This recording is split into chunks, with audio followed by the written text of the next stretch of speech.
Dolores, 19 de noviembre de 1879.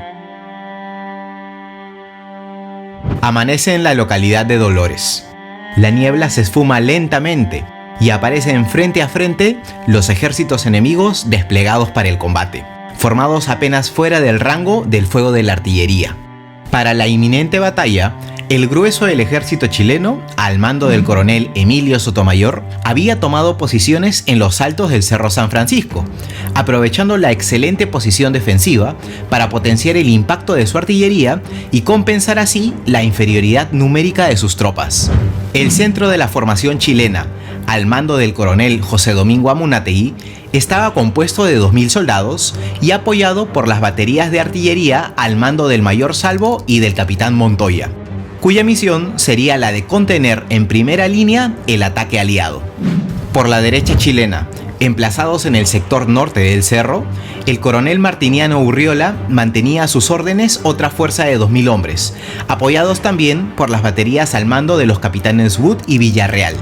Mientras que por la izquierda, el teniente coronel José Velázquez agrupaba fuera de la vista del enemigo un contingente de 1.000 hombres y las baterías Frías y Carvalho. Finalmente, la caballería chilena se mantendría en reserva en el sector de la Encañada. Mientras tanto, en la planicie de Dolores, el ejército aliado recientemente reorganizado yacía formado y a la espera de la orden de ataque. El centro aliado, conformado por la primera y la tercera división del ejército peruano, se encontraba al mando del coronel Belisario Suárez. En el ala izquierda, el general boliviano Pedro Villamil comandaba la segunda división del ejército boliviano, así como parte de la caballería aliada. Mientras que por la derecha, los generales Juan Buendía y Carlos Villegas lideraban las divisiones peruanas Vanguardia y Exploradora y la primera división boliviana, agrupando además al resto de la caballería aliada y 6 piezas de artillería. Finalmente, el coronel Andrés Avelino Cáceres y su segunda división permanecerían como reserva en la retaguardia. El plan de ataque trazado por el general Buendía consistía en ejecutar un movimiento envolvente sobre el Cerro San Francisco, a fin de aislar al ejército chileno de posibles refuerzos y arrebatarle el control del Pozo de Dolores, desarrollando en paralelo un asalto frontal para capturar las posiciones artilladas y forzar así la capitulación del enemigo. Apenas avistado al ejército chileno, el general Buendía había dispuesto el asalto inmediato sobre Dolores, pero la intervención del coronel Belisario Suárez terminó por persuadirlo de la conveniencia de postergar el ataque hasta el día siguiente, dado que el ejército aliado venía de una dura marcha por el desierto, sin que muchos soldados hubieran podido dormir, comer o saciar su sed. Pese a ello, la tropa se encontraba desplegada y con la moral en alto, a sabiendas de la inminente llegada de los refuerzos bolivianos venidos de Tacna, a quienes esperaban ver en cualquier momento. En medio de una agobiante espera, bajo el sol abrasador de Tarapacá, llegaron al campamento del alto mando aliado algunos jinetes trayendo consigo noticias del norte. Los rumores habían sido ciertos. El presidente Daza había contramarchado hacia Arica. Conscientes del impacto que tamaña noticia tendría sobre la moral de los soldados, los principales jefes aliados convinieron en no revelar la verdad hasta luego de terminado el ataque. Pero a pesar de sus intentos, muy pronto la noticia corrió como reguero de pólvora. El ejército aliado del sur había sido abandonado a su suerte. El impacto ocasionado por esta revelación generó estragos inmediatos en la moral de las tropas bolivianas, así como descontento entre los peruanos, que contaban con el apoyo del contingente boliviano de Daza para esta batalla. Las horas comenzaron a correr sin que existiera aún un consenso entre los oficiales respecto de cómo se debía replantear el ataque. Finalmente, luego de varias horas de deliberación, cerca de las 2 de la tarde los oficiales aliados llegaron a un acuerdo y el coronel Belisario Suárez transmitió al fin la orden de ataque. A pesar de la hora avanzada, los soldados aliados formaron filas y comenzaron su avance sobre la pampa. Las alas y el centro del ejército maniobraron para avanzar contra las líneas enemigas, mientras que en la cima del Cerro San Francisco, los soldados y artilleros chilenos se prepararon para abrir fuego tan pronto como el enemigo entrase en rango de tiro. De pronto, se dio la orden al ejército aliado para que detenga su marcha, y se llamó a deliberación a los jefes de cada cuerpo. En reunión, el coronel Belisario Suárez se volvió a dirigir a sus oficiales, informándoles que, al ser ya de tarde, se había decidido postergar definitivamente el inicio de las hostilidades hasta el día de mañana, dando instrucciones para que el ejército se retirase a comer y descansar.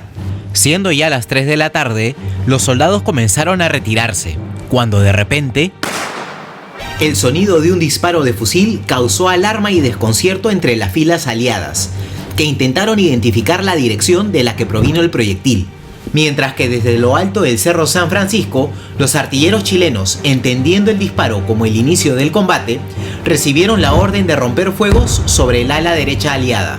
El estruendo de los cañones y la imagen de los primeros caídos solo acrecentaron la confusión y el desorden entre las líneas aliadas, que sin tener órdenes claras, pronto comenzaron a lanzarse sobre el enemigo, pensando que el combate ya había iniciado. Entonces, sin que contraorden alguna pudiera detener al ejército aliado, empezó la batalla de Dolores. El general boliviano Carlos Villegas empezó la acción por la derecha, avanzando decididamente sobre las baterías del mayor Juan de la Cruz Salvo. Las compañías guerrilleras a su mando alcanzaron las faldas del Cerro San Francisco y comenzaron su ascenso con la intención de apoderarse de los cañones, obligando a los artilleros chilenos a dispersarse para defender la posición a carabina. Mientras tanto, ambas alas del ejército aliado maniobraron para concretar el cerco sobre los chilenos. Por la derecha, el general Buendía avanzó sobre la pampa, pero tan pronto como sus hombres entraron en el rango de tiro de las baterías Frías y Carvalho, fueron objeto de un intenso fuego de artillería. Las líneas aliadas fueron arrasadas, pero lograron rehacerse y avanzar hacia su objetivo. De pronto, las tropas chilenas tendidas tras el Cerro San Bartolo y las parapetadas tras la trocha del ferrocarril abrieron fuego desde el frente y por el flanco, terminando por hacer retroceder a las tropas de Buendía hasta colocarse fuera del alcance de los cañones. Hacia el sur, las tropas aliadas, lideradas por compañías guerrilleras, lograron empujar a los artilleros de Salvo, pero cuando la posición parecía perdida para los chilenos, la llegada de 2 compañías del batallón Atacama terminó por rechazar el asalto. Las tropas aliadas se reorganizaron y contraatacaron, esta vez reforzados por el batallón boliviano Dalense, pero los soldados chilenos resistieron porfiadamente y gracias al apoyo adicional del batallón Coquimbo, lograron rechazar definitivamente el ataque y se lanzaron cerro abajo cargando a bayoneta. En tanto, el coronel Belisario Suárez atacó por el frente con la primera y la tercera división peruana y el apoyo de 6 cañones.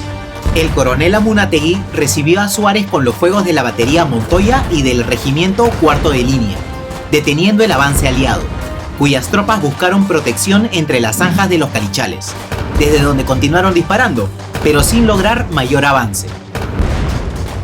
Por la izquierda, el general Villamil desplegó a sus tropas y se dirigió hacia la Encañada, buscando enlazar con Buendía. Sin embargo, tan pronto como las tropas bolivianas quedaron a tiro del coronel Urriola, este dispuso el fuego de las baterías Wood y Villarreal, que pronto introdujeron el caos entre las columnas bolivianas. Villamil reorganizó a sus batallones y embistió contra la línea chilena, pero la carga fue detenida en seco hasta en 3 oportunidades. Sin posibilidades de concretar el cerco, las tropas bolivianas se vieron forzadas a retirarse. Ya para las 5 de la tarde, las alas del ejército aliado retrocedieron exhaustas y desmoralizadas, mientras que los refuerzos enviados a toda prisa por el general Escala asomaron desde el norte para incorporarse a la batalla. Perdida la confianza en alcanzar la victoria, el ejército aliado se retiró del campo de batalla en desorden, dejando atrás muertos y heridos, así como grandes cantidades de material bélico. La batalla de Dolores concluiría así con un triunfo decisivo para el ejército chileno. Pese a todos los esfuerzos realizados, la falta de planificación y de reconocimiento previo del campo de batalla produjeron un resultado funesto para los aliados. Las tropas bolivianas fueron totalmente dispersadas y huyeron en dirección a su país, junto con toda la caballería aliada, mientras que los comandantes peruanos decidirían retirarse con sus divisiones hacia Tarapacá. Terminada la batalla, el general Erasmo Escala, ahora al mando del ejército chileno en Dolores, se prepararía para perseguir al enemigo en retirada, informando previamente al ministro Sotomayor, solo para ser ordenado de mantener su posición hasta recibir nuevas instrucciones, decisión que terminaría jugando a favor de las tropas aliadas. Ya en Tarapacá, el general Buendía enfrentaba una situación compleja.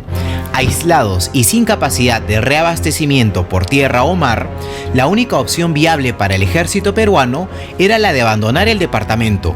Tomada la decisión, el 22 de noviembre el general Buendía ordenó a la Quinta División Peruana, al mando del coronel Ríos, evacuar Iquique y dirigirse a Tarapacá, antes de que el camino pudiera ser cortado por el ejército chileno, con lo cual la capital del departamento quedó desguarnecida.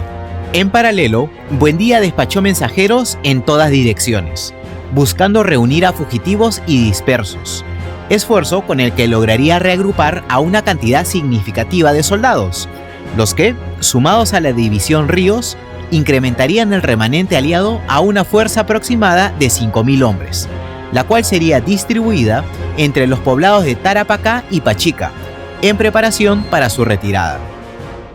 De otra parte, el 23 de noviembre la Armada chilena, al mando del capitán de navío Juan José Latorre, ocuparía la ciudad de Iquique, ahora completamente desguarnecida, mientras que el 24 el ministro Rafael Sotomayor desembarcaría en el puerto para tomar posesión de la ciudad, designando al capitán de navío Patricio Lynch como comandante de armas de la plaza, quien asumiría la administración de Tarapacá y de las operaciones salitreras del territorio.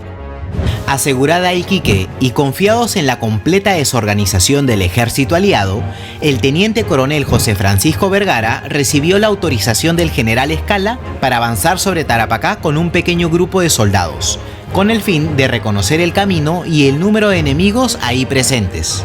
Ya en Negreiros, Vergara envió de encubierto a Tarapacá al capitán Andrés Laiseca, conocedor de la región. De vuelta de su misión, Laiseca informó con preocupación sobre la presencia de más de 4.000 soldados enemigos apostados en Tarapacá, datos totalmente contrarios a los señalados por arrieros locales, quienes hablaban únicamente de un grupo de 1.500 hombres presentes en el pequeño poblado. Sea como fuere, el comandante Vergara creyó exagerada la cifra y avanzó hacia Tarapacá con la intención de atacar. Sin embargo, el general Escala consideró prudente enviar a una división de refuerzo al mando del coronel Luis Arteaga, cuyas fuerzas avanzarían rápidamente para lograr contactar con Vergara en la pampa de Isluga, desde donde tomaría el mando de la operación. En reunión, los oficiales chilenos acordaron el plan de ataque, el cual consistía en dividir sus fuerzas en 3 secciones. El comandante Ricardo Santa Cruz lideraría la marcha hacia Quillaguasa, al noroeste de Tarapacá, con el objetivo de cortar una posible retirada aliada. Mientras tanto, el coronel Luis Arteaga atacaría el poblado de Tarapacá por el centro. Finalmente, el comandante Eleuterio Ramírez entraría por Guaraciña y avanzaría por la quebrada en dirección a Tarapacá, terminando por encerrar al enemigo para obligarlo así a capitular. En dirección a Quillaguasa, la sección del coronel Santa Cruz perdió su rumbo a causa de la densa neblina, terminando por aparecer en los alrededores de Tarapacá, sin advertir que su avance ya había sido descubierto por arrieros locales, quienes informaron de inmediato al ejército aliado. El coronel Suárez, ya al tanto de la aproximación del ejército chileno, entendió que permanecer en el fondo de la quebrada expondría a sus tropas a ser acribilladas desde las alturas, por lo que ordenó a la división del coronel Cáceres escalar inmediatamente la ladera y embestir al enemigo, enviando a llamar en paralelo a las 2 divisiones emplazadas en Pachica y ordenando al resto de sus oficiales salir de la quebrada en busca de una mejor posición para enfrentar la batalla. Al dispersarse la neblina y ya consciente de su equivocación, Santa Cruz decidió corregir su rumbo y dirigirse hacia su objetivo original, pero ya era demasiado tarde. A las 8:30 de la mañana, los soldados al mando del coronel Cáceres aparecieron sobre su retaguardia. Santa Cruz formó su línea y se preparó para resistir, mientras los soldados del Cepita rompieron fuegos y cargaron a bayoneta, logrando capturar los cañones y trabándose inmediatamente en un cruento enfrentamiento a corta distancia contra los soldados chilenos, que empezaron a batirse en retirada, sufriendo fuertes bajas en el proceso. Mientras tanto, el coronel Eleuterio Ramírez avanzaba por el fondo de la quebrada, con dirección a Tarapacá, aunque es plenamente consciente de los datos de la superioridad numérica de su enemigo. Pasando Guaraciña, Ramírez distribuyó a su gente para el combate, enviando a parte de las compañías del segundo de línea a ocupar los cerros ubicados a ambos lados de la quebrada, a fin de asegurar sus flancos en preparación para el ataque definitivo sobre Tarapacá, donde esperaba que el enemigo se encontrara en mayor número y bien atrincherado. De pronto, la sección de Ramírez chocó contra la quinta división peruana al mando del coronel Ríos, al mismo tiempo que las compañías enviadas a los flancos fueron recibidas por los batallones al mando de Francisco Bolognesi. El enfrentamiento resultante fue tremendo, y a pesar de verse superados en número, los soldados chilenos cargaron repetidas veces contra Tarapacá. Sin embargo, luego de un duro combate, el segundo de línea fue finalmente repelido, sufriendo fuertes bajas y perdiendo en el proceso el estandarte del regimiento, con lo que el coronel Ramírez, junto con el resto de sus tropas, se vieron obligados a replegarse ordenadamente en dirección sur. Mientras tanto, en el alto de Tarapacá, los soldados ayacuchanos y cusqueños al mando del coronel Cáceres son reforzados por las tropas de los comandantes Ríos y Bedoya, mientras que las tropas de Luis Arteaga logran contactar finalmente con las fuerzas de Santa Cruz. Pero aún así, los esfuerzos chilenos por repeler el ataque aliado resultaron insuficientes, viéndose forzados a ceder terreno. Sin embargo, cuando la situación se tornaba desesperada para los chilenos, el coronel Arteaga ordenó la carga de los granaderos a caballo que volvían a toda prisa desde el norte. Los jinetes chilenos embistieron contra su enemigo, rompiendo las líneas peruanas y haciéndolas retroceder, dando tiempo a la infantería chilena para reorganizarse y lanzarse nuevamente al ataque. Así, la batalla que por un momento parecía perdida para los chilenos, terminó en un desbande general aliado. Ahora dueños de Tarapacá y con el enemigo en retirada, los oficiales chilenos permitieron a sus exhaustas tropas dirigirse a la quebrada para tomar agua, luego de varias horas de combate. Sin embargo, las tropas aliadas no estaban derrotadas. Los jefes peruanos se replegaron hacia Quillaguasa y se reunieron en consejo de guerra.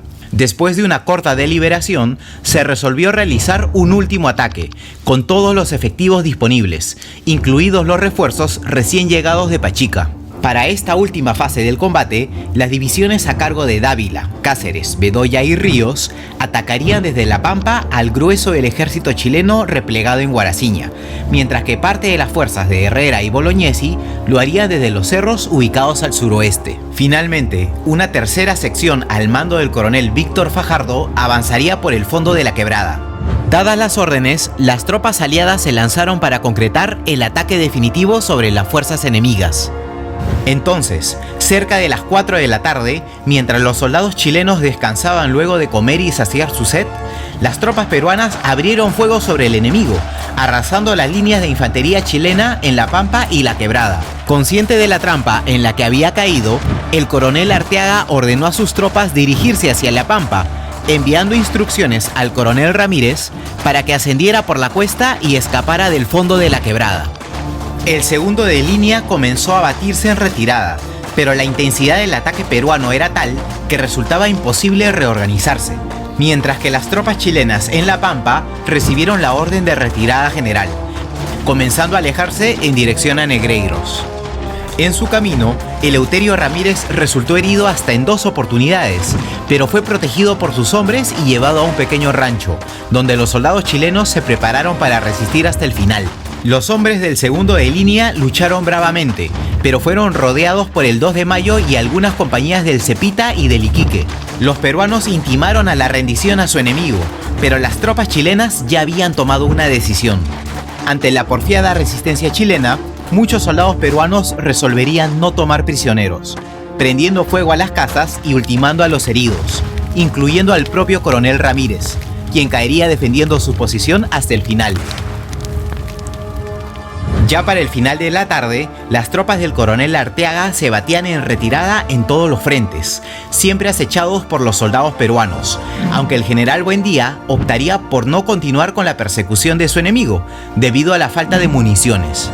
La batalla de Tarapacá se sellaría así con un duro revés para el ejército chileno, cuya responsabilidad sería asumida enteramente por el coronel Arteaga, quien sería eventualmente relevado del cargo. Pero si bien el bando aliado se alzaría con la victoria en la batalla, esta no cambiaría el resultado estratégico de la campaña de Tarapacá. El completo aislamiento y desabastecimiento en el que se encontraban las tropas aliadas hacían insostenible la defensa del territorio, por lo que el general Buendía decidió que el ejército del sur continuara su marcha hacia Arica. La retirada del remanente aliado se realizó por las montañas, a través de senderos casi intransitables, para luego cruzar el desierto en diagonal hasta Arica. Al trayecto agreste y escarpado se sumarían la exposición a temperaturas extremas, la falta de agua y la escasez general de víveres, condiciones que generaron deserciones y la pérdida de una gran parte del material de guerra, incluidos todos los cañones capturados al enemigo. Finalmente, luego de 22 días de dura marcha, el remanente del ejército del sur llegaría hasta Arica. Tan pronto como las tropas hicieron su ingreso a la plaza, el contraalmirante Lizardo Montero separaría del cargo al general Buendía y al coronel Suárez, para que fueran sometidos a juicio por el fracaso sufrido en la defensa de Tarapacá, aunque Suárez y otros oficiales serían finalmente permitidos de reincorporarse al ejército para prestar apoyo en las siguientes etapas de la guerra. La campaña de Tarapacá duró casi todo el mes de noviembre, y probaría ser un éxito chileno tanto en el plano militar como en el estratégico. El ejército chileno no solo había logrado vencer en batalla al ejército aliado del sur, sino que además se había logrado la apropiación y el restablecimiento de la producción salitrera del territorio, cuyos beneficios económicos le permitirían a Chile seguir solventando los tremendos gastos asociados al mantenimiento de la ofensiva en la guerra. Sin embargo, una consecuencia menos previsible, pero igualmente importante, comenzaba a gestarse en los países del bando aliado. Los continuos reveses militares sufridos hasta la fecha, así como la llegada de las noticias de la bochornosa retirada de Daza y la subsecuente derrota sufrida en Dolores, provocarían el escalamiento del descontento popular en Perú y Bolivia, con consecuencias políticas que probarían ser decisivas para el desarrollo de la guerra. Muchas gracias por ver el 6º episodio de nuestro documental dedicado a la Guerra del Pacífico. Recuerden por favor seguir apoyándonos dejándole un like al video o suscribiéndose a nuestro canal. Y si está dentro de tus posibilidades, también apreciaríamos muchísimo tu contribución a través de nuestra página de Patreon, cuyo link se encuentra en la descripción. Nos vemos en un siguiente episodio de La Historia como no te la contaron.